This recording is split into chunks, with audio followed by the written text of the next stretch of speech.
In the 17th and 18th centuries, slavery was prevalent throughout the American colonies. Millions of slaves had been shipped from Africa to the Americas to work on plantations without any payment.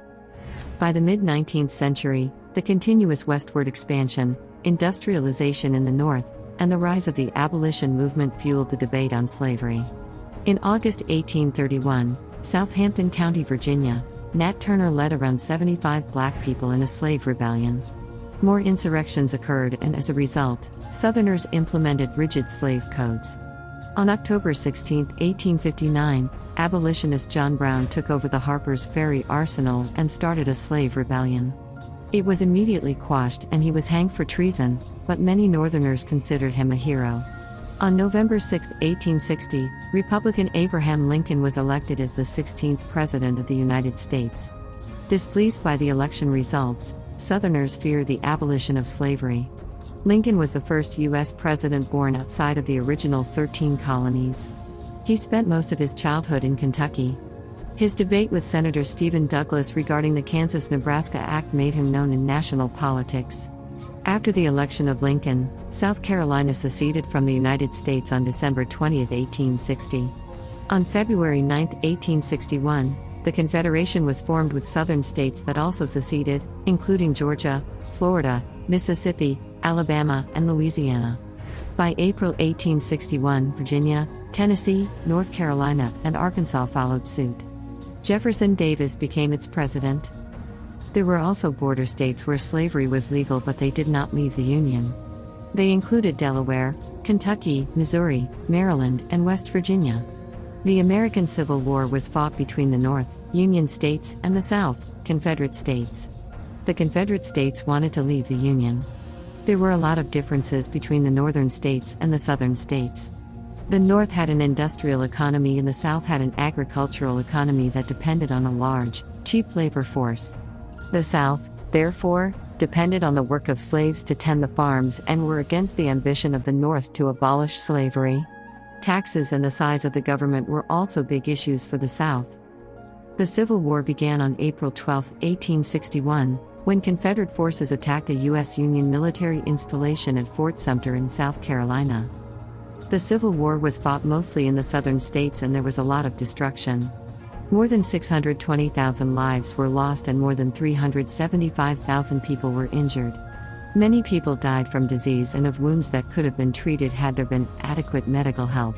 The Civil War was also known as the War between the states. People from the North were called Yankees and people from the South were called rebels. Robert E. Lee was the leader of the Confederate Army. On the other hand, Ulysses S. Grant was the leader of the Union Army. Some of the major battles fought during the Civil War were the First and Second Battle of Bull Run, the Battle of Antietam, the Battle of Fredericksburg, the Battle of the Ironclads, the Battle of Gettysburg, the Battle of Chancellorsville, the Battle of Vicksburg, and the Battle of Shiloh. On January 1, 1863, President Lincoln issued the Emancipation Proclamation, which was an edict freeing slaves from Confederate states. Some historians question Lincoln's authority to free slaves in the South because his authority was limited to the Union. Nevertheless, the proclamation saw around 200,000 black soldiers recruited to the Union Army and prevented the Confederacy from receiving support from England and France. These two countries were major importers of Southern cotton. But Great Britain and France had abolished slavery already and therefore supported Lincoln. The original 5-page document is currently kept at the National Archives in Washington, D.C. In the Gettysburg Address on November 19, 1863, Abraham Lincoln said the Civil War was to preserve a government of the people by the people and for the people.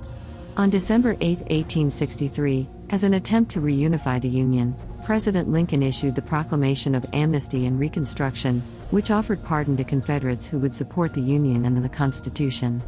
On March 3, 1865, the Freedmen's Bureau was established.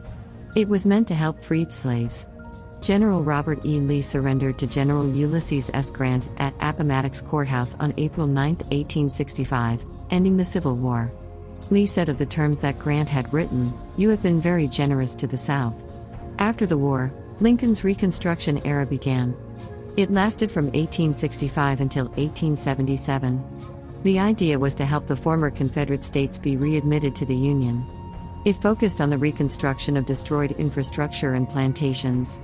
As part of the 10% plan, Southern states would be readmitted to the Union provided that 10% of their voters supported the federal government. In order to ensure that no further insurrections would occur, federal troops also occupied the Southern states. On April 14, 1865, 5 days after the end of the Civil War, Abraham Lincoln became the first U.S. president to be assassinated. John Wilkes Booth, a Confederate sympathizer, shot Lincoln in the head at the Ford Theater in Washington, D.C. Booth escaped and went into hiding for 12 days. He was shot dead before any trial was conducted. The Civil War is considered the deadliest war in American history with over 600,000 dead soldiers. During the war, soldiers used muskets, repeating rifles, knives, bayonets, swords, cannons and ironclads. The Union also used railroads and hot air balloons in combat, a first in American conflict. The invention of the telegraph was also an advantage to the Union because the South could not match the speed at which information traveled. For these reasons, the Civil War is considered the deadliest war in American history with over 600,000 dead soldiers. To learn more about the Civil War, the Reconstruction era, and famous figures of the war, visit KidsKonnect for thousands of fun and educational worksheets and activities, as well as teaching curriculums. Don't forget to subscribe to this channel to be the first to know about new content. See you in the next video.